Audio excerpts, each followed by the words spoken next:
Usually. Here we go. K-Styles, you want to introduce us? Hey, ladies and gentlemen, boys and girls, Atlanta Falcon Nation, what it do? Like I said, it's your Atlanta Falcon Nation boys here. Me, the sixth man, just K-Styles. And to my stage left, we got Mr. Matt, Mike, Sports. Mad scientist. I'm a devil worshiper when I do that. They got the hook 'em horns on. That's why I do it. And ladies and gentlemen, we have a special guest here tonight. I'm going to let him go ahead and introduce himself. What you got for me, man? Thanks, guys. I'm Matt Karoly. You can find me on Twitter at Matt Karoly, MattKaroly. I've been covering the Falcons since that 2016 Super Bowl season. Various outlets. Blogging Dirty is where I started. Then I transitioned over to Riseup Reader. Rest in peace, Riseup Reader, the now defunct Riseup Reader. And then for a season or two, me and Aaron Freeman, I'm sure everyone knows Aaron Freeman, we chopped it up on Falcon Central Radio on YouTube every Tuesday night. And now I'm just a free agent, kind of enjoying coming on podcasts like this here and just, talking about your hometown Atlanta Falcons. So it's good to be here, guys. Thanks again for having me. Well, I'll say this. Matt and Aaron are, when I first got into this, 2016, 17, when I really got into things, into podcasting and whatnot. These guys, Aaron Freeman and Matt Karoly, are the ones that kind of I pattern quote pattern my game afterwards.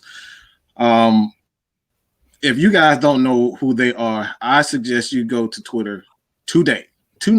All right, please. He is the best numbers guy when it comes down to salary cap and just Matt Ryan, just the stats.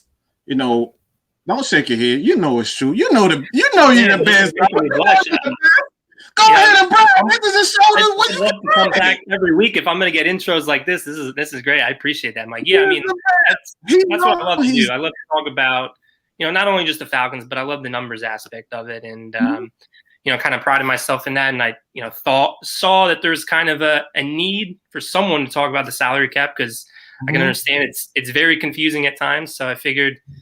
Take my accounting background, take my love for the Atlanta Falcons and kind of mesh the two and help people out, kind of figure out, especially around this time of the year. Everyone knows that it's been talked about enough. The Falcons are not in the greatest of salary cap positions, but there is ways to maneuver it. And I'm sure we'll get into it a bit later today on how the Falcons can be somewhat, they're not going to be big spenders. But they can certainly round out this roster, with some value signings. So, with that being said, I guess we'll get into the questions. This is, like I said, this is the state of the Falcons in the eyes of Matt Karoly, and we're going to get to the first question that we have for you. We're going to go rewind it back a bit. The hire of Arthur Smith and Terry Fontenot. Which do you want? Which guy do you want to take first? Arthur Smith. Let me take Arthur Smith because I'll preface by saying the GMs are tougher to evaluate. I feel like because there's not as much to go off of, especially when a lot of these guys that rise up through the ranks are kind of in the backgrounds and they're not like they're doing the dirty work that you don't really see. Out there on the field or on Sundays. But with a guy like Arthur Smith and with the head coaches, they're former coordinators. You're kind of seeing the work that they do on the field. And with Arthur Smith, from the moment, I knew that the Falcons were eventually going to need a head coach, whether it was last season, which I thought that they should have done it last year, or this year. Arthur Smith was a guy I identified very early on, really caught my eye during that 2019 season because the guy kind of came out of nowhere. Like, you think about it, Arthur Smith, generic name. It's like, is he even real? Where did he come from? And the guy just kind of rose up from a quality control coach in Tennessee, then became a position coach at tight end, and then became offensive coordinator. And for 2 years, he really elevated that Tennessee Titans offense. And, you know, turned around Ryan Tannehill's career, who he hit rock bottom, had to come play on a, you know, near veteran minimum type deal as a backup. And, you know, that he parlayed that into, you know, being a $30 million a year quarterback. And a lot of the reason why is Arthur Smith. And, you know, Arthur Smith, I think there's two things that Arthur Smith's going to bring to Atlanta that made me see him as one of the most ideal fits of the coaching candidates. Play action, which if you're not using play action today in the NFL, you're doing it wrong. And that was the thing with Dirk Cutter, is just like, he didn't do it enough. Throw the ball over 5. And so Arthur Smith, I believe I tweeted it out last month, he ran play action on like 38% of snaps as opposed to Dirk Cutter, who was in the 20s. So, you know, look, Matt Ryan, Julio Jones, Calvin Ridley, play action. Yeah. You know, give it to me right now. Inject it into my veins right now. So, you know, we're going to get that from him. And then we're also going to get – he's going to institute a run game. Now, yes, we don't have a Derrick Henry yet, and people love to bring that up constantly in the comments. That'll change soon. There's going to be a plan there. There's a couple good running backs that I've been touting in the draft. Najee Harris is my guy from Alabama. I think he's the dream scenario. I saw your tweet earlier today. But if not Najee, because again, he might not make it to that second-round pick, that early second-round pick. I think he can, but he might not. Javonte Williams from North Carolina is not a bad consolation prize. And there's a lot of reasons that fit makes sense. I mean, one, he went to North Carolina. Arthur Smith is a North Carolina alum, so he's going to know Javonte Williams probably better than most coaches in the NFL. Kid's not even 21 yet. And, man, you look at Pro Football Focus grades for him as far as pass blocking, which is crucial for running backs. He's been tops, and that's big. So, you know, Arthur Smith's going to bring a run game. He's going to bring play action, and that's going to elevate the Falcons offense almost instantly. And again, he's running an offense that is very similar to that Kyle Shanahan offense when the Falcons went to the Super Bowl. So that's kind of the third reason why, in my mind, Arthur Smith was the ideal fit. He wasn't my top choice. I will say Brandon Staley was my top choice, but Arthur Smith was close second. And again, I think he's the best fit because of the offense and because a lot of the personnel that the Falcons have there, which I guess could bring us into, you know, a topic of, you know, what the Falcons are going to do with Matt Ryan. Part of the reason I think Arthur Smith was the ideal fit was because, again, Matt Ryan was an MVP in Kyle Shanahan's offense. Arthur Smith's running almost a carbon copy of that offense. So, look, I think Matt Ryan's here for a couple more years. You hear from him. We'll see. You know, with a new regime, you never know what they're thinking, and this is certainly a good quarterback class. But again, I think Arthur Smith knows, you know, what he can get from Matt Ryan. And there's also this expectation, I think, too. You know, if you hear Rich McKay, you hear Arthur Blank say it, they still want to win right now. Yes, the future is important. You always have to have an eye on the future and you want sustained success, but they also want to win right now. And I think, you know, Arthur Smith and Terry Fontenot know they can win right now. I mean, you just rewind back to the season we just had in 2020 and how many games the Falcons were leading late in that ball game, and they let it slip away because, you know, the former coaching staff didn't really know how to finish ball games, didn't really know how to make those small adjustments that they needed to make when things were starting to get away from them.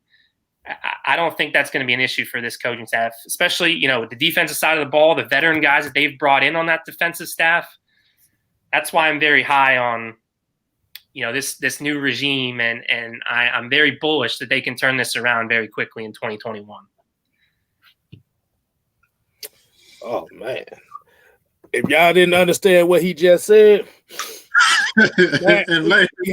we have a saying in AFN here.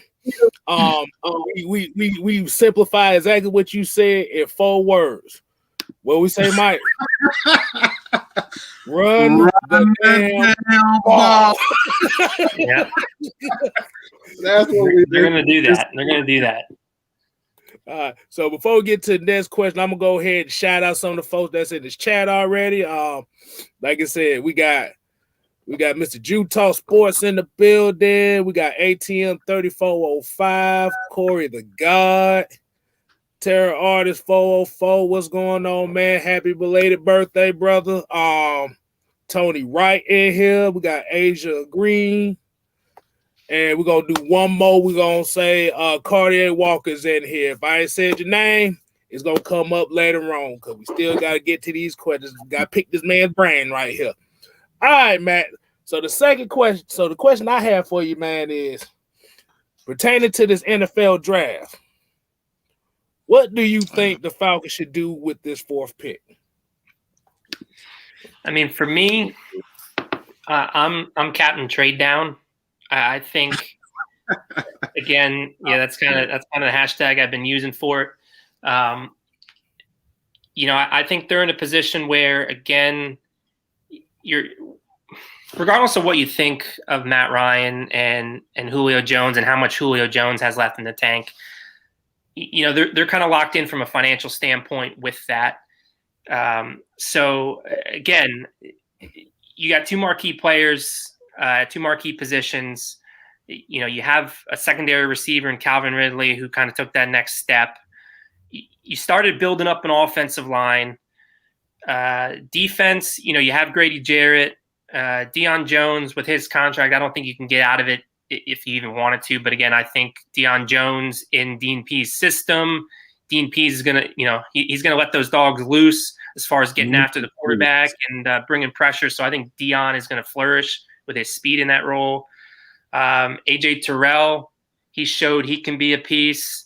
What I'm getting at here is, they have parts, they have ingredients of a roster, but I think they can build it up more. And when you're picking at 4 and you don't necessarily need to take a quarterback or some of the other positions that are available, like receiver, this is a top heavy receiver with Jamar Chase and Devontae Smith and Jalen Waddle. They don't necessarily need those guys, but some other teams below them might want one of those guys. So, that 4th pick is very valuable right now. And I think that's only increasing in value when you see a team like the Philadelphia Eagles trade their quarterback and Carson Wentz. And now maybe they're in the discussion for a quarterback, or they want to definitely get one of those receivers. So for me, I would exhaust all possibilities of a trade down. I'd call every single team, picking from 6, which is the Eagles right now, all the way to, 18 in that range, and see, who really wants to come up, who really wants a quarterback or a receiver, or maybe Penny Sewell, which, if I was shifting the conversation, if you can't get a trade down, because again, it takes 2 to tango and you might not find a trade partner. Penny Sewell right now is who I've kind of identified as the option if you're going to stay put at 4, I think. Now, again, that might change. More information comes out. Draft season's always, the opinions change sometimes as you get more information. But, protecting the quarterback, protecting your franchise quarterback, it starts in the trenches. This game starts in the trenches. And they even made a point of saying that. Both Arthur Smith and Terry Fontenot in their press conference, they said they want to get better up front. They want to get nastier, and there might not be a nastier dude than Penny Sewell in this O-line class. And not only is he nasty, but I think he's got those generational traits that can be a future All-Pro consistently year in and year out. Now, again, the question with Penny Sewell is, well, he was a left tackle in college. Falcons have a pretty good left tackle in Jake Matthews. What do you do there? Right.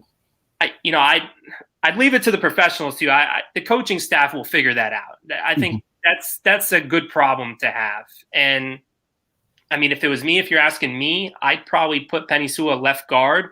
Penei Sewell was a guard in high school, and if you look at some recruiting websites, he was highly ranked as a guard. He wasn't ranked as a tackle.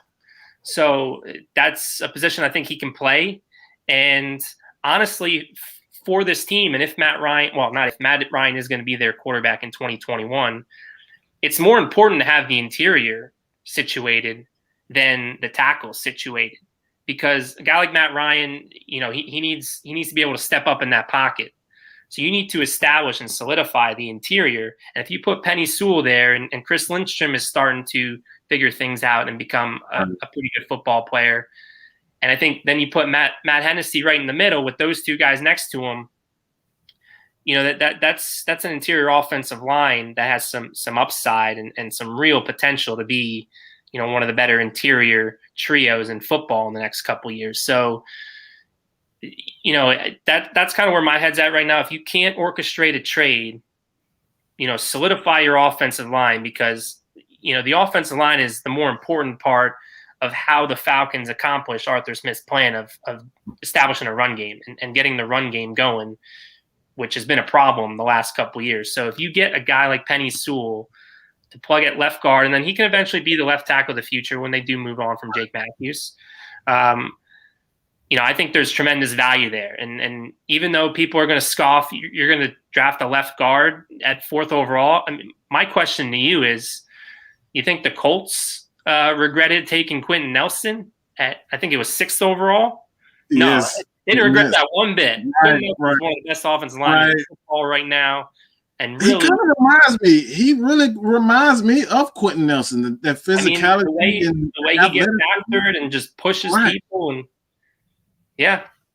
So those are my two scenarios right now. If they can't get a trade down, take Penei Sewell. But I definitely think, if you're going to stay put, it's going to be an offensive position just because of, I think, where the value at 4 is. And again, it doesn't necessarily mean quarterback. It wouldn't shock me if they took Kyle Pitts, the tight end from Florida, because again, Hayden Hurst is only under contract for one more year. And Arthur Smith's big on the 12 personnel, 2 tight end set. Tweeted that out a month or so ago. He led. You said everything that oh my gosh, you said he led the entire NFL in 2 tight end sets last year. So Kyle Pitts and Hayden Hurst. Again, I know people will probably lose their minds over taking an offensive skill player, but you have to pick the guys where the draft says you need to pick them, like where the value is, and it's not a great defensive class early on. Like if you trade back, then it's a different story, because then there's some guys in that ballpark of the draft where defense makes sense. But picking at 4, and if you really are going to stay put, you got to take the best players in the draft, and the best players in the draft of this class right now is looking to be offensive players. Absolutely. Wow. You essentially said everything that we've been preaching all along. What can I say? I mean, that's the issue. Actually did a film breakdown, and one of the things that stood out to me with Arthur Smith is that he loves to use 2 tight end sets, 2 tight end sets, 3 tight end sets, and this is a reason why. This is kind of me improvising a bit, but would it surprise you? And I know a lot of people in the chat, because I got a lot of hate for even mentioning this, but would it surprise you to see Calvin Ridley traded because of that in itself? Because Arthur Smith, he may not, this is one thing that a lot of people may not understand. When coaches come to a new team, he may not want a Julio Jones. He may not want a Calvin Ridley. He may want to build his offense the way he wants to build it. Yes, Calvin Ridley is one of the best receivers in the game right now, and he's going to make a lot of money. But would it surprise you to see Calvin Ridley traded? Because there are some flaws in his game that I think that is a huge problem in my which is, one, if you're going to play in an offense with Arthur Smith, you're going to have to block and you're going to have to get physical. Calvin Ridley is not a physical receiver. Yeah. He's not a physical receiver. So would it surprise you to see that happen? It would surprise me because of the fact that, again, what he does so well is very important in today's NFL. And that's just being able to beat man coverage, get open one-on-one. And there's not many better than him at that. You know, I totally agree with what you're saying. He's not a physical player. And I've been really hard on him this past season when it comes to that. There's the physicality at the catch point that he definitely needs to improve on. And then there's what he does when he has the ball in his hand. Sometimes it's comical. You know, how he just runs with his head cut off sometimes. He doesn't know what he's doing with it. And it's entertaining, but at the same time, it's infuriating too because, you know, he's losing yards by doing some of this stuff. So those two areas he needs to improve. But, yeah, I'd be shocked because, again, you know, they have to at least plan for the contingency that Julio Jones might not be around many more years. I don't, you know, think that's going to be the case because I always say when I come on shows and talk about Julio, you can't treat him like any other receiver. You can't compare him to any other receiver. So just because he hit age 32 last month, you know, he specifically, this is my theory on the topic, he specifically went and linked up with Terrell Owens to train with Terrell Owens because he saw what Terrell Owens did in his mid to late 30s in the NFL. And he wants to try to get some of that same knowledge and be in that same position. So I think, just like Matt Ryan, I think there's plenty of gas left in Julio's tank. And I don't think it's a major concern. But, you know, you always, with anything, you have to plan for contingencies because if Julio did have another injury-riddled season, then there's a real question of do we move on and try to, you know, sink money elsewhere. So with that in mind, I don't think you can part ways with Calvin Ridley unless like the return was just ridiculous. So yeah, it would shock me if that would happen. It ain't gonna shock me. They don't need nobody cha-cha slide out there on the field. They got the forward. Yeah, no, he definitely needs to work on that because again, when they announced like the Pro Bowl rosters, I know the Pro Bowl is a popularity contest, but I do think they kind of got it right, and I don't think Calvin Ridley is quite there yet, and it's because some of those things we just talked about. He needs to refine his game a little bit.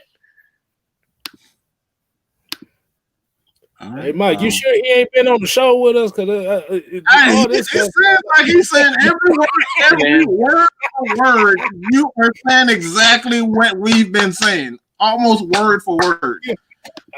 I love to hear it. Let me get you guys' opinion. You want to get the next question, K Styles, because I think this is going to be interesting because he kind of put out a list earlier today on his Twitter.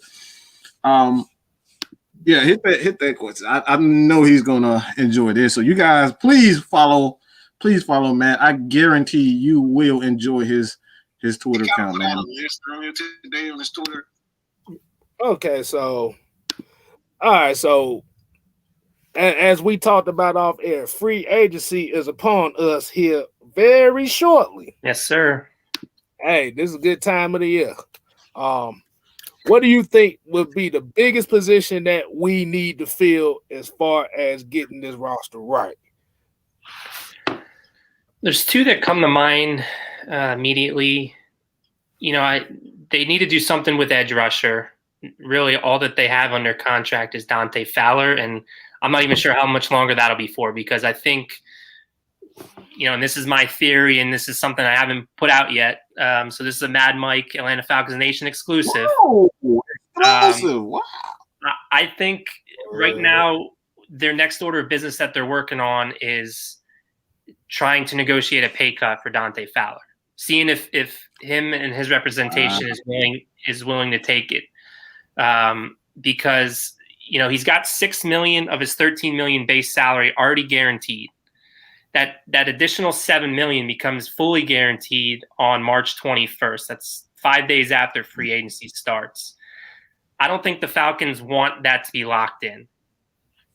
But I also don't think they want to go completely barren at defensive end heading into free agency and heading into the draft. I think they probably prefer to have Dante Fowler there and see maybe Dean Pease can squeeze some production out of him that we didn't get from him last year. So I think that's their number one priority. If they can get a pay cut, again, the $6 million is locked in, but if they can maybe save 5 of that 7 and say, hey, Dante, we'll give you $8 million as a base salary, but that other 5, you're going to have to earn it in incentives. And the way incentives usually work is they don't hit the cap unless the player earns them, which wouldn't happen until after the season. So that's what I'm thinking the Falcons want to do. If he says no, then I think they're going to make him a post-June 1 cut, which means they really wouldn't get the savings until June, but they can use that on a draft class. So it would still be worthwhile. But in any event, Dante Fowler on the roster or not, they have to do something at defensive end or pass rusher, edge rusher. Carl Lawson's the dream. For me, he's my number one guy in free agency. The pass rusher from Cincinnati, been long overlooked, was overlooked in the draft, which is the reason he was taken in the 4th round. I think he might even be overlooked in free agency now. I don't know what his market's going to be. He's had some injury issues, but I don't think it's anything concerning from a long-term standpoint. Like, I don't know if it's a Tack situation where Tack, had the lingering injuries and it just unfortunately kept him from the field. I think you're going to see a situation where, Lawson's going to sign a pretty reasonable deal and, he's going to blow up and he's going to make whoever signs him, a very smart man. Falcons, in order to make it work, they have to backload it. So, I've been playing around with the numbers and, they can get him, on what looks like a $10 million a year average or even $13 million a year average annual salary deal, but they can have a year 1 cap hit of like $5 to $6 million so that they can fit it under the cap in 2021. That's the dream. It is probably unlikely because anything I want usually in free agency doesn't particularly happen unless maybe your name's Darqueze Dennard, and that was just kind of a mid-tier signing. But a signing that panned out, and I would love Darqueze Dennard back, I think, in a Logan Ryan-esque role, like Logan was in Tennessee with Dean Pease. I think Darqueze can fit that same role. So I'd like him back. But, edge rusher, a couple other names I listed. Mike kind of alluded to the list that I put out yesterday at edge rusher. You got Trey Hendrickson from New Orleans. You got Romeo Okwara from Detroit. Terrell Basham, who I think is probably most likely the edge rusher from the New York Jets. Falcons hired the Jets linebacker coach, Frank Bush, who was also the interim defensive coordinator at the end of the year. So I think there's a connection there. And Terrell Basham is probably a name to write down that could very well happen. A guy who I think, again, you should set your expectations reasonable.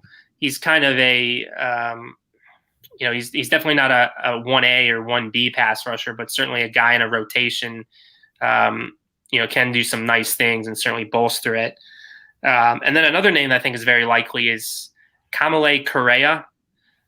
He's been on Baltimore. He's been on Tennessee, both of which Dean Pease was on.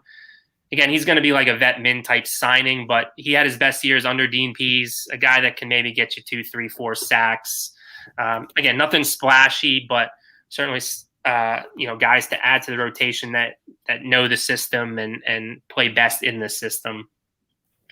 The other position group is safety. Falcons cut Ricardo Allen last week or 2 weeks ago, and Keanu Neal, as everyone knows, is an impending free agent.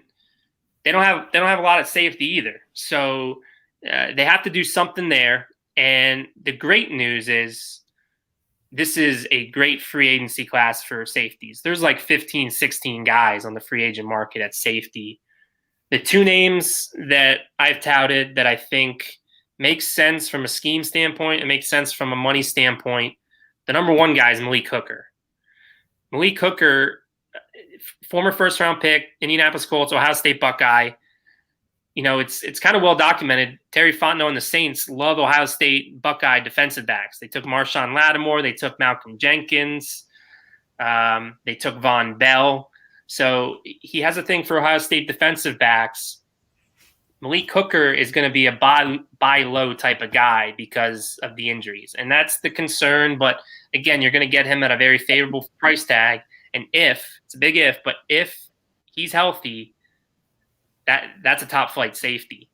You know, that's a guy that has, you know, Ed Reed to him as far as just instincts and flying around and making plays on the ball from a single high spot, which again, there's some questions on how much single high is DNP is going to run. DNP said in his press conference, he's going to fit the talent he has, the scheme, or he's going to fit the scheme to the talent he has. Mm-hmm. So Malik Cooker is a guy that, again, if Carl Lawson's like my number one want, Malik Cooker's, you know, number two, but I think he's more reasonable because I don't think he's going to cost that much because of the injuries. Like I think 1 year, $3 million or $4 million tops is what he's gonna warrant because of the injuries. And man, if again the talent's there, it's not a question of talent. It's just, is he healthy enough? So. The other name, too, is Trey Boston. Trey Boston was just let go by the Panthers, and he's kind of like – and I said this on Twitter. He's like the Brandon Cooks of the safety market. I think Trey Boston's a pretty good player, but he's going to be on like his fourth or fifth team, and he's not even 30 years old yet. And I just it's bad timing, and there's just been some variables that have worked against him as far as like the safety market being reduced or, you know – in Carolina's case, I think, you know, they're trying to create salary cap space to do something that none of us want them to do, which is make a play for Deshaun Watson. So I just think he was a victim of that. But a guy who's been a very good safety for the majority of his career, and I think fits, you know, the too high game that Dean Pease has been notorious for. So, you know, if the Falcons were heading into the draft with Trey Boston and Malik Cooker as their safeties, then it wouldn't allow them to go out and like, you know, reach for a safety in the draft because it's not a great safety class. There's a couple guys I like, but I mean, I'd be okay with that. I don't know what they're going to do with Keanu Neal. I'd love Keanu Neal back. I think he can fit in Dean Pease's scheme, especially when, you know, the one notable takeaway other than, you know, well, there was a few in Dean Pease's press conference. I thought his press conference was awesome. Hopefully you guys watched that. Yeah. But he also mentioned how he loved the run and hit ability that the Falcons already have. Mm-hmm. And there's not a better run and hit player on this Falcons defense than Keanu Neal. So that's part of why I think they're going to make a strong play for him. I just think it comes down to the money because there's going to be so many suitors for him. I mean, you look at the question: do you franchise tag Keanu Neal? You ran right into the question. Okay, yeah. I mean, the franchise tag, I believe, for safeties is $9 or $10 million. It's one of the lower ones, so I mean, they have that going for them. I just don't think that they can afford to have another cap hit of that nature on the books. So I don't think they're going to franchise tag anybody, but I think there is a good shot. I still put it less than 50. It's maybe like 40, 60, 40 that they bring him back, 60 that they don't. Mm-hmm. But I think they're going to try to bring Keanu Neal back. Because again, I do think, you know, good football players are good football players. And Keanu's one of the few that I think you can say Falcons defense has, you know, there's no question about it. You have Grady Jarrett, you have Dion Jones, AJ Terrell's getting there. Keanu Neal's also in that realm, and I think letting too many good football players go if you don't have to. Because again, the safety market is one of the easiest position groups I think to exploit because it's, you know, it hasn't been inflated. So I think I've been thinking you can get Keanu Neal for a 4-year, $30 million deal, and again, his first year cap hit can be $4 million. And if you can get his first year cap hit to be $4 million when last year was in the 6 to 7 range, I think you try to make that work. So that's one of the biggest question marks that I'll be watching closest is how much of an effort do they make to bring him back? Hey man, the chat is rising, man. I think they love Mr. Karoly. Hey man, go ahead. Yeah, I'm about to say we might well get some of these comments out the way. They want to pick your brain just a little bit. We have a couple more questions, but let's fire away. Love you, man. Just go ahead and get some questions. Yeah, man, we got a few questions here. We got Esperanza Class that ask you, should we cut Kendall Sheffield? Yeah, he went straight to the he certainly didn't play well last year. You don't cut him just because his contract, he's on a rookie deal. You don't get much savings by cutting a player on a rookie deal. So I think you bring him back. I certainly don't think he's going to be in the running. I mean, he's going to be in the competition, but I don't think he's going to be a threat to be a starting safety. I think he's got to work his way back up. He'll be on, his speed will be used on special teams. That was the one thing I saw him that I could say good things about him is using his speed as a gunner on the punt coverage team. That flashed. So, again, he's probably the 4th or 5th cornerback going into 2021, but there's not much savings to be had or benefit to moving on from him.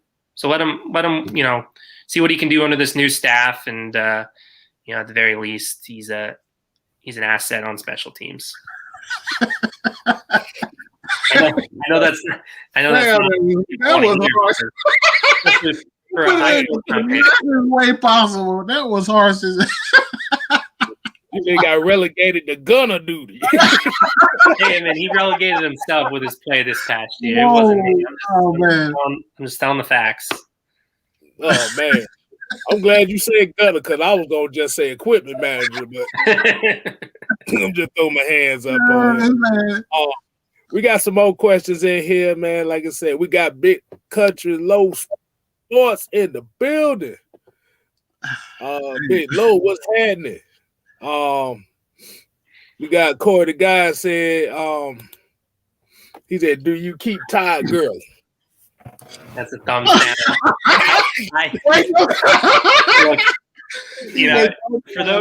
For those that are already familiar with me before tonight, I mean, I didn't want Todd Gurley on the team heading into 2020. I knew his knees were shot, and again, he did some decent things early on in the season, but it wasn't even Dirk Cutter's offense. He just doesn't have the juice anymore, and I'll be shocked if. I think he's going to get the Devontae Freeman treatment. I'll be shocked if he's playing on a team for anything more than vet min or around vet min. I know he's a former Offensive Player of the Year candidate, but those years are far removed.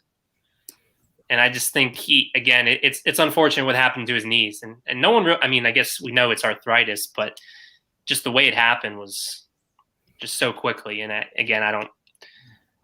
don't think he's worth keeping around, unfortunately. Yeah, for all the UGA fans out there, I'm sorry. Or not sorry. That's just so sad that you say that because he say his best days is behind him and he's only 26. I know that's the sad part about it. Oh my goodness! Really wow. Football is a tough sport. Like that's why appreciate these players while you got them, and don't at them with nonsense on Twitter because. Oh man! And they put their bodies through hell for our entertainment. Absolutely. We kind of went over this as far as the running backs for the draft. You kind of say Javonte. Well, I want to say Devontae, but Javonte. Do you have anyone else that, as far as running back? I personally, I don't know. What is Kylan Hill? Kylan Hill from Kylan Hill, State, I think. Yeah. What do you think of it? Yeah, depending where where you're getting him, but 4th round maybe. He's in that mix. If again with Najee, he's a round 1, round 2 guy. Javonte Williams is a round 2, round 3 guy. And then if you're going to wait till day 3, which maybe they do, you got Kylan Hills of the world. You got Trey Sermon, Ohio State guy who ran for like 300 yards in the Big Ten title game, set a record. You know, he's going to be on the radar. I think his name's Stevenson from Oklahoma. Oh my God, I love he's him. 240. I love him. You know, he's obviously going to be a match because of the Derrick Henry probably comparisons there, similar body types. I haven't delved too deep into any of the others. You know, Michael Carter's a name. He's the other North Carolina, but I think he's too similar to Ito Smith.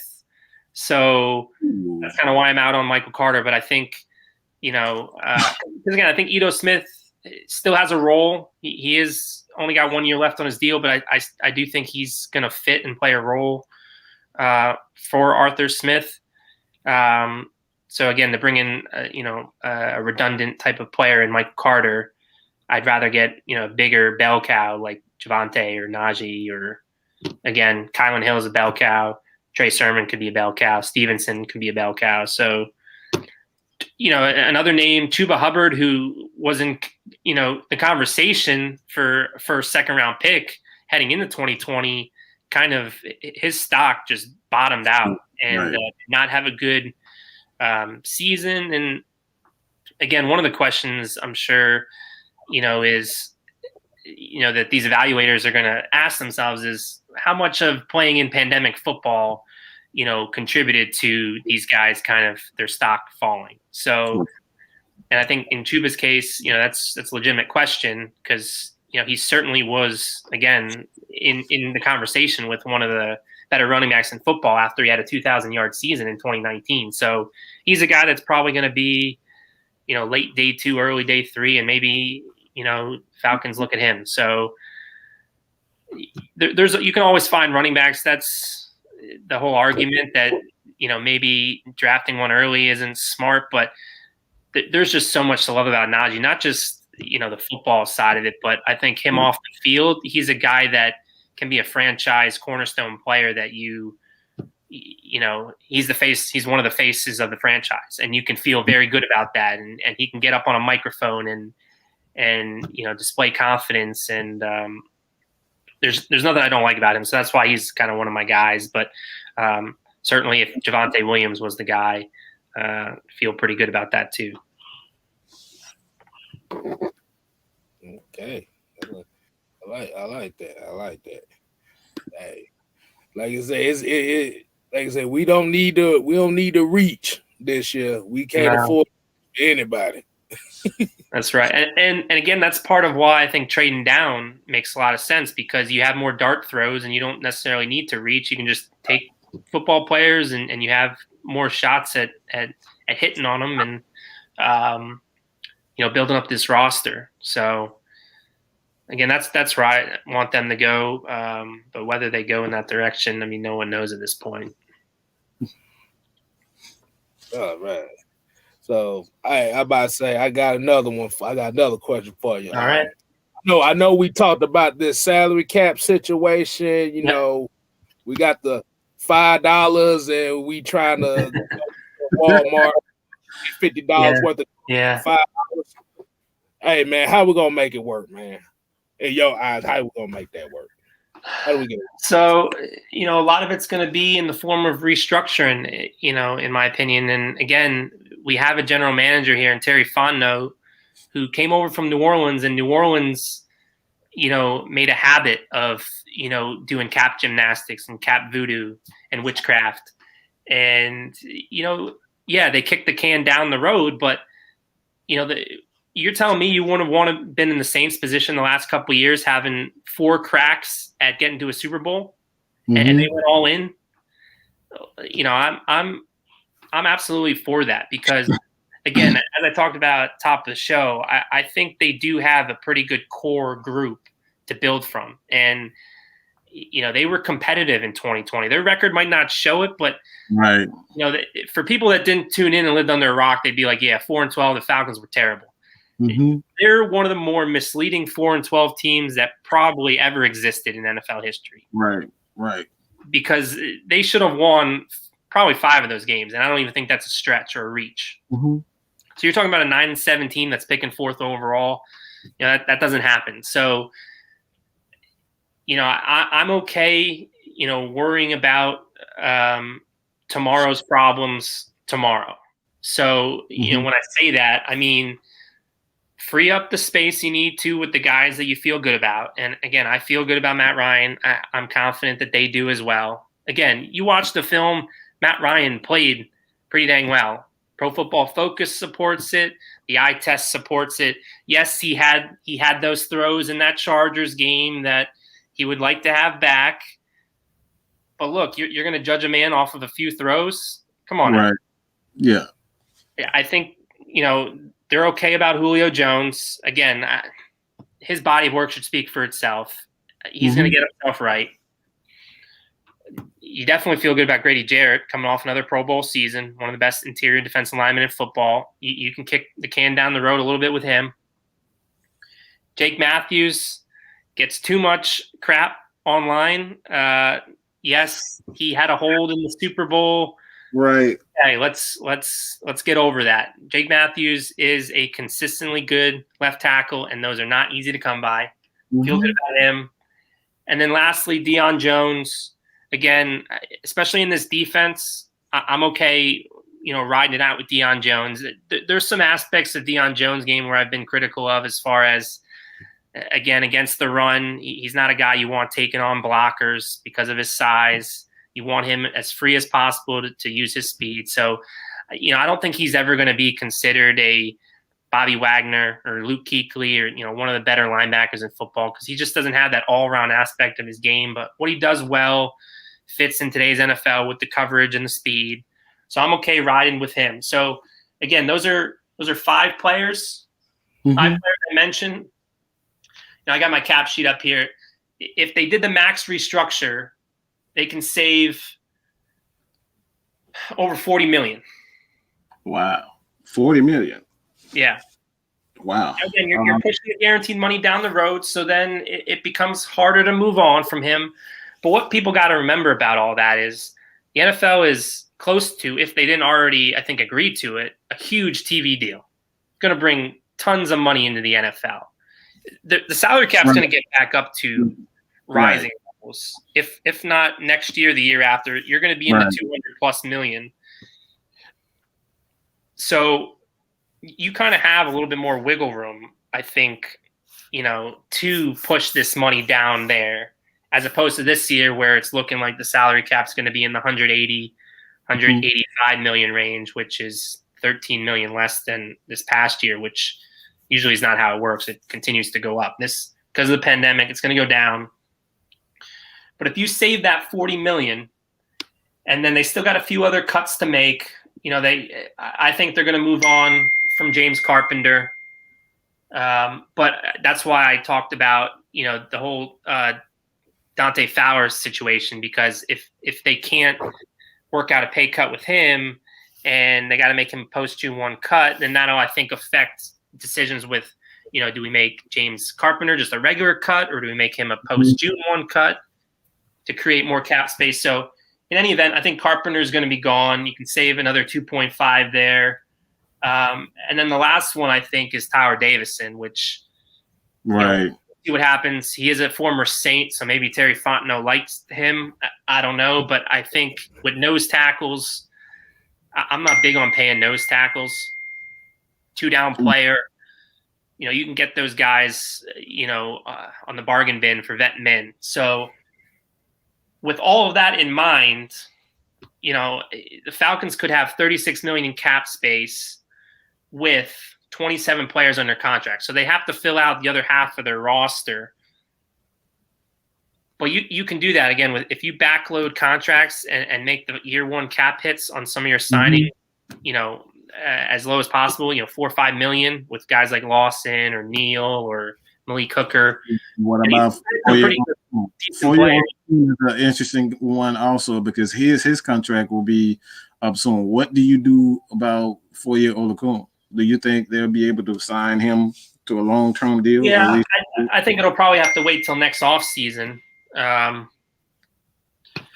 I do think, I think his future in Atlanta, I feel pretty good about it. I mean, we'll see what happens in the draft. We'll see if they add any linebackers. We'll see what Michael Walker's role is because I do think Michael Walker is going to play more on the edge a little bit. He did that a lot at Fresno State. Right. And, again, this is going to look more like a 3-4, although, Falcons defense was sort of a 3-4 already, and a lot of people didn't know it. But I swear, you sure you haven't been watching our shows? Like, seriously, have you? Like, everything that you're saying, we're 2 days in a pod. That's all, man. That's all. We're just – my goodness. So, we'll see what happens. But I do think Foye Oluokun next offseason we could be talking about a contract. I just think at this point they got some other things they need to worry about, obviously. And since he's got 1 year, and he actually – the thing with Foye is – he is already getting a little bit of a pay bump already, so he should be pretty happy. Right. There's this thing called the proven performance escalators. Right. And if you're I believe it's a 3rd through 6th round pick or 3rd through 7th round pick, and if you play a certain number of snaps in your first couple years, you're due for a pay bump in year 4, which Foye got, Russell Gage got, and I know probably some fans listening aren't going to like this, but Isaiah Oliver also got that, whether he earned it or not. But what I will say about Isaiah Oliver, when he transitioned into the slot, I think he found a home in the slot, and I'm curious to see what Dean Pease feels because I think he'll probably keep him in the slot there too. And, again, if they don't bring Denard back, maybe Isaiah Oliver plays that Logan Ryan role that, Logan did for Tennessee when Dean was there. So, yeah, I mean, he's definitely taken his lumps on Twitter, and a lot of it deserved. But that's what you get when you you reach for needs sometimes. And I wish they would have taken Carlton Davis. I thought Carlton Davis fit much better with what Dan Quinn wanted with physical. Like when you watched Isaiah Oliver at college, I didn't see the physicality enough.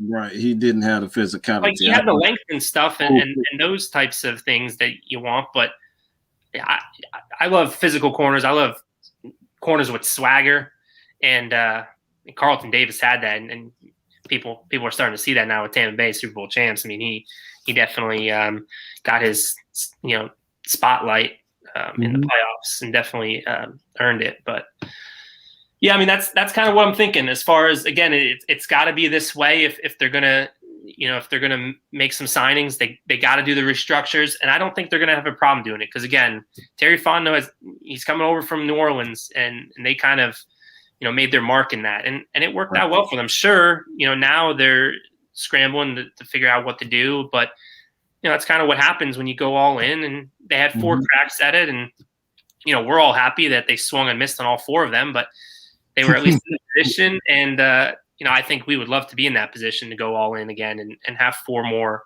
cracks at winning a Super Bowl. So we'll see if they do it or not. Because again, if they do these max restructures, I think they're gonna be in a reload situation instead of a rebuild, which some people think they might be rebuilding, but that'll we'll kind of have a better picture of that when they kind of do some of these moves in these next couple of weeks leading up to free agency. So we'll see.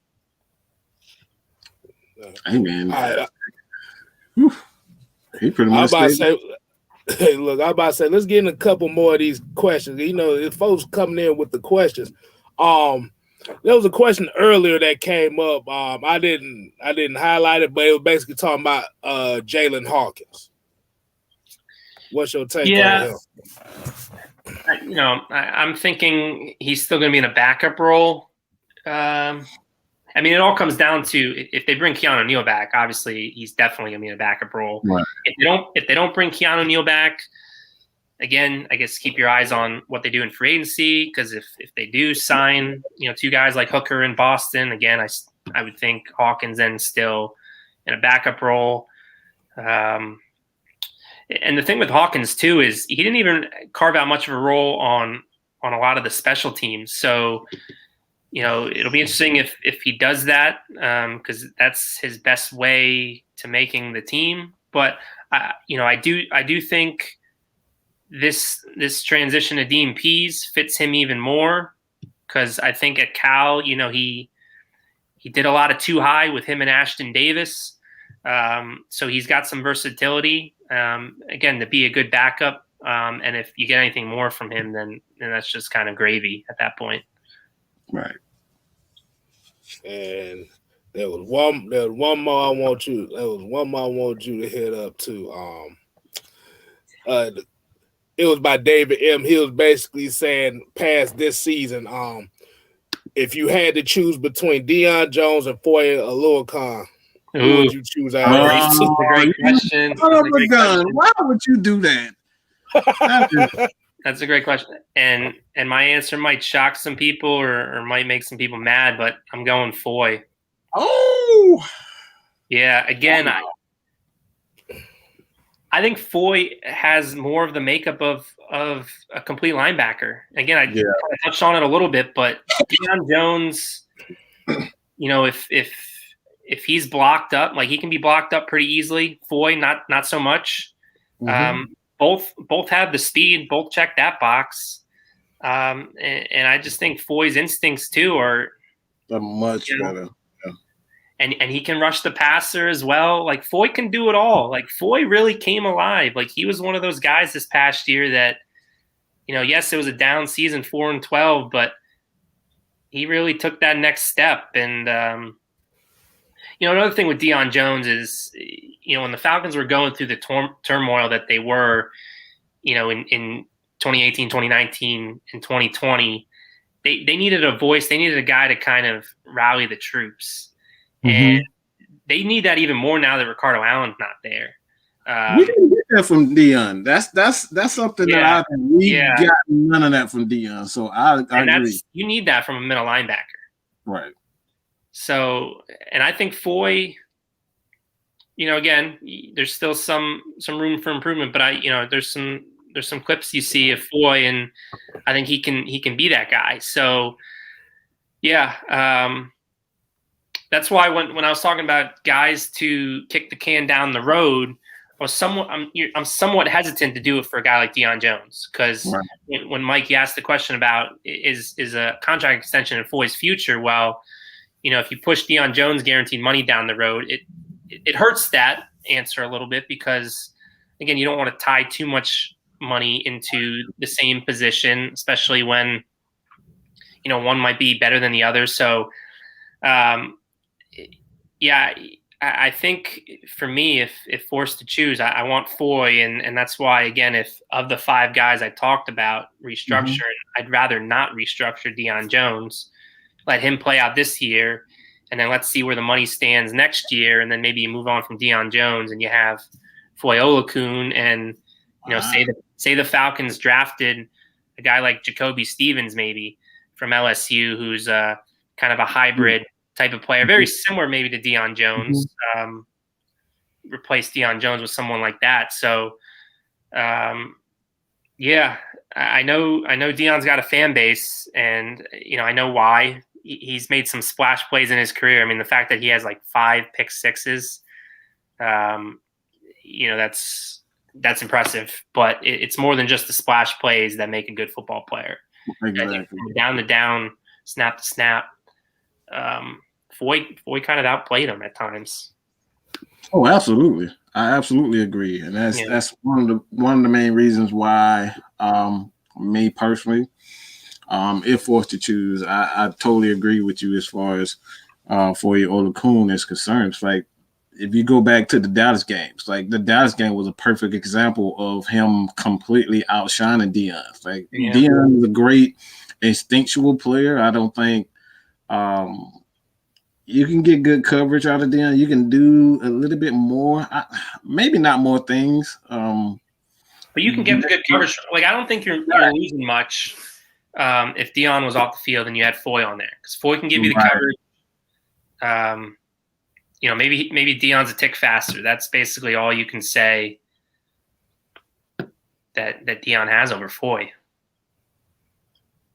So it's certainly a good question, though, because, again, I think it's a question that the Falcons are going to have to answer next offseason. Absolutely. Yeah, cause boy, he went against his high school teammate and Ezekiel Elliott and he showed out. He really did show out. That was a great game. He made Zeke look silly and embarrassed him with all those. Right. That boy went to the Peanut Tillman School of Forced Fumbles, boy. I tell you that much. So with that being said, we're gonna get to closing the show. But man, we still got 117. Good God, it was a good show, man. Like I said, this was a show for, everyone to understand that, like, it's not so much about the highlights. I know everybody wants the great player, everybody wants the flashy players, but we want to get to, for our audience and just Atlanta Falcons fans, we want to teach these guys about the small, intricate details, the salary cap, and what to look for in coaching, and these types of things. So having you on was something that I had to do, and like I said, I was a long time follower. Of you guys, Aaron Freeman and Matt Karoly. These guys are excellent. Like I said, me personally, I think he's the best numbers guys when it comes down to the Falcons. Content creators, he's number one. So if you want numbers, you want the absolute truth about the numbers, because 80-90% of the times Matt is always on it when it comes down to these numbers. So Matt, if you have anything that you want to get off, you want to promote, you want to tell the fans, because I know it's a lot of people. 100, like I said, dang, we went up to 123, so they don't want you to go. So you might have to come back again. I'm happy to come back again. It's been a blast, guys. I don't really have much to promote. I'm a free agent right now. Just enjoying coming on shows like this. Hopefully, it's first of many appearances on the show. But again, you can catch me on Twitter at Matt Karoly, Karoly. Certainly, as we get closer and closer to free agency, as Mike said, I love talking about the numbers. So I'll be kind of keeping you guys informed of where the Falcons stand from a salary cap standpoint. And again, this is one of the best times of the year. I feel like free agency, draft coming up. It's got it all. So we'll see what the Falcons do. I mean, again, new regime, but regime that I'm very high on, and I think they can get this turned around in the right direction as early as 2021. So I'm looking forward to it. Looking forward to talking about it with you on Twitter. Absolutely.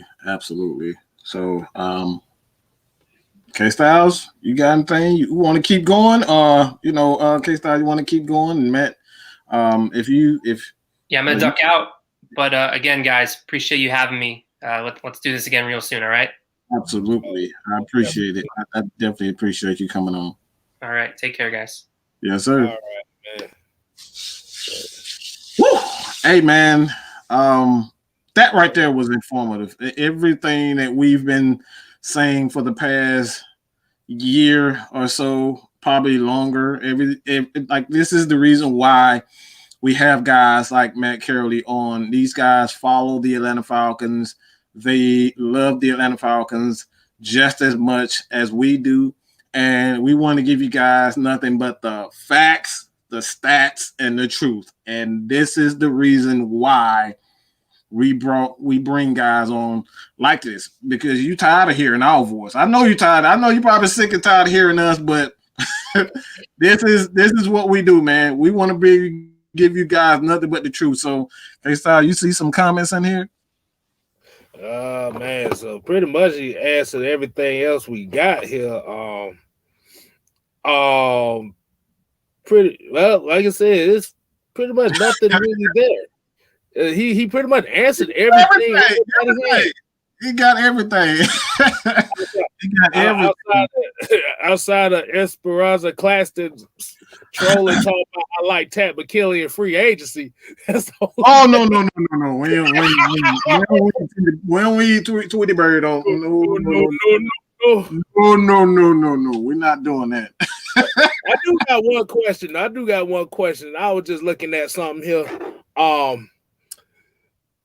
I'm looking at Bleacher Report, and why are they linking the Falcons to Le'Veon Bell? Man, we don't want that. Oh, we might as well keep damn Todd Galloway. We'll get him.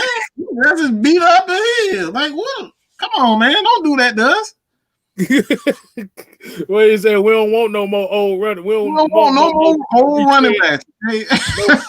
No more retread running backs. No, absolutely not. Lord have mercy, boy. You might well bring Jamal Anderson out of retirement. Whoa, that man said Jamal Anderson. Hold on. That man did not just say that. What? Hold on, Nathan. What the world? Hold on. That man said put Gunno at center. Man, what? You want to put Matt Gunno at center? No.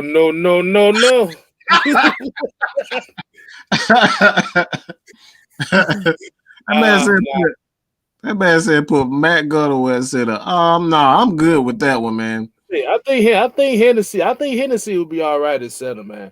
Yeah, like I said, Gano is just a plug and play wherever guy. Cause I know I saw somebody earlier say that Gano is a better right tackle than he is a left guard. Right. I couldn't tell. Hell, he was damn playing his ass off. He was playing well. I think Gano is a guy, like you said, they're one of them plug and play guys that every team needs, and like I will bring him back just on that basis, on that premise alone. So, yeah, I like Gano.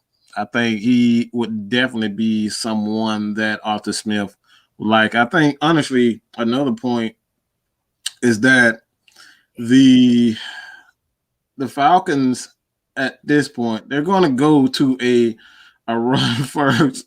They're going to go to a run first. They're going to go to a run first offense. They're going to use a lot of. Go ahead. This dude said that Le'Veon Bell reminds him of a Tecmo Super Bowl player. Why? All you can do is go straight. He just go straight. He put a pattern at the line of scrimmage. Oh my God, yeah. Oh man, let's see. But what would you say? I just had to get that out. Hold on, wait a minute. Hold on. There's one more question in here.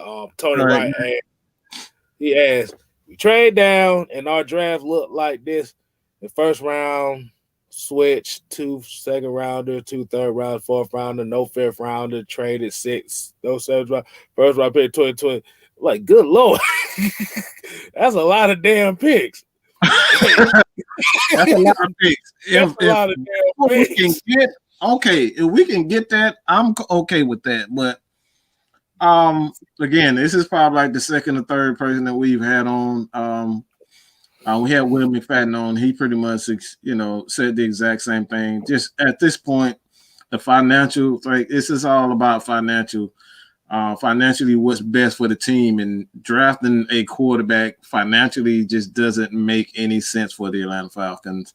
If they were to do it, you're essentially saying that, you're blowing up the team. And the closer that it gets to free agency, the closer that it gets to the draft, is more and more likely that a rebuild won't happen.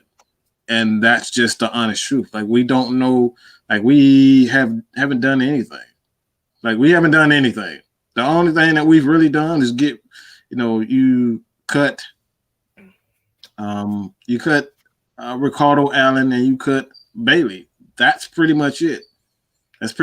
So, hey man, I still think it's going to be a trade down. I still think it's going to be a trade down. It's just the best. And like I said, Matt Karoly is one of the best. He's one of the best, if not the best, cap guy, numbers guy when it comes down to Falcons content creators. And like I said, you guys, please go check him out at Twitter. Hey man, I think we're gonna get to, we're gonna close the show. But K-Styles, we will be back. We'll definitely be back tomorrow. For kicking it with K-Styles, man. It's probably go ahead and promote that. Push that. Yeah. We're gonna definitely kick it with K-Styles. Tonight was the interview with Matt. And like I said, this is what the tonight show is just gonna be on. So we're gonna kick it with K-Styles tomorrow. And I have something right here. This would explain the Falcons cap situation as we speak. I got something in my hand. You ready for it?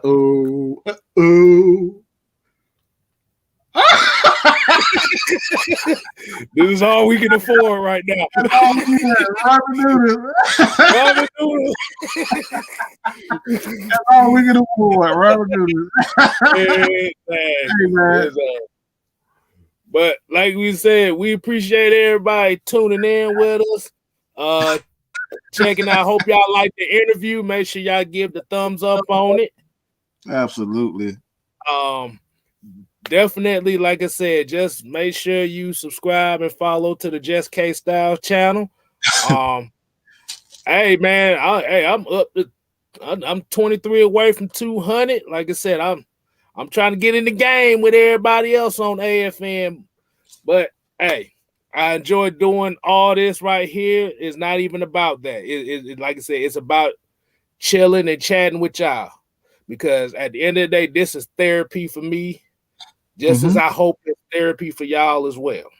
Absolutely. So make sure you subscribe to the Just K-Styles channel and also Atlanta Falcons Nation. Absolutely. That is important. We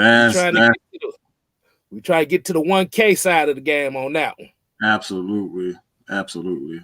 Please help us with that, man. I guess I'll close with this question from Jerome Holmes. Man, Mike, I believe we need a top-notch tight end. Your thoughts? You can kind of go through the show again, but in case you guys don't want to do that, this is something that we've stated before, and one of the reasons why I said that we ain't got no damn money, okay? But one of the reasons why I said that I'm not saying that it's going to happen, but I wouldn't be surprised if it were to happen, is because the Falcons just don't have a lot of money, and one of the cheaper alternatives to be, a top-notch offense with less money is you draft a tight end. Tight ends are a lot less expensive than receivers. So you draft a guy like Kyle Pitts, and you have Hayden Hurst. Those guys, they may cost you what, maybe $100 million to keep both of those guys, and then you can have a revolving door with a nice running game and a good offensive line. Like I said, I think that's something that you could definitely look in. It won't be pretty, it won't be exciting, but it'll be effective. I mean, you look at what the Ravens have done. You see what the Titans have done. These guys, just all they do is run tight ends. They run 2 tight end sets and they run the ball. That's it. That's all they do, and play good defense. So it won't be pretty, but I could definitely see the Falcons definitely do that. Hey man, they getting in on your damn your pork flavor. Hey, we got pork, we got chili, we got good old fashioned beef. We got a whole bag of Hey, I'm about to say, I know I haven't seen this name in a while, Jarvis Williams. I'm sorry, I didn't see his tweet or what he said a tweet a while back ago. He said he went to a restaurant. He went to a restaurant down in Warner Robins, and you know what they had on the menu? No, man. They had K-style chicken. K-Style chicken. That's a thing? Golly. Bruh. I'm look. I'm gonna send it to you in the chat personally so you can see this. He said that's the first. He said that's the first thing. he said, oh shit, they got K-Style chicken. Like, oh Lord. Hey man, it is what it is. But appreciate you guys for tuning in, man. We will be back tomorrow. Is it 7:00 K-Style? We probably might push. Like I said, let me see. I might push it for 8. I might do 8. Okay, 8:00. 8:00 tomorrow.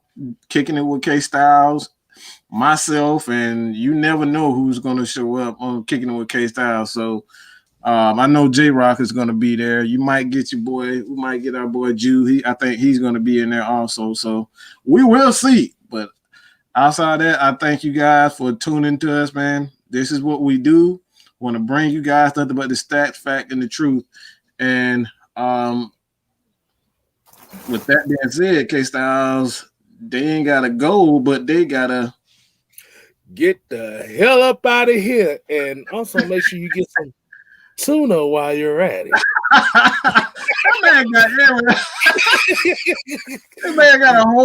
That man got dinner everywhere. Bro. Hold on. While you bullshit, bro, I got a whole bag here. I got noodles, rice, noodles. I ain't around these. That man said got rice, everything. Yo, this dude here, man. Hey, the heavy hitters, man. That's what you get here. I got a whole thing of tortillas. Shit. Oh my God, man. Oh man. You know I gotta make everybody laugh at least every time. That's what you definitely gonna get entertained when you come here, man. So exactly. Man. Thank you guys for tuning in to us, but you ain't gotta go, but you gotta get the hell out of here, man. Appreciate it. Man. Peace.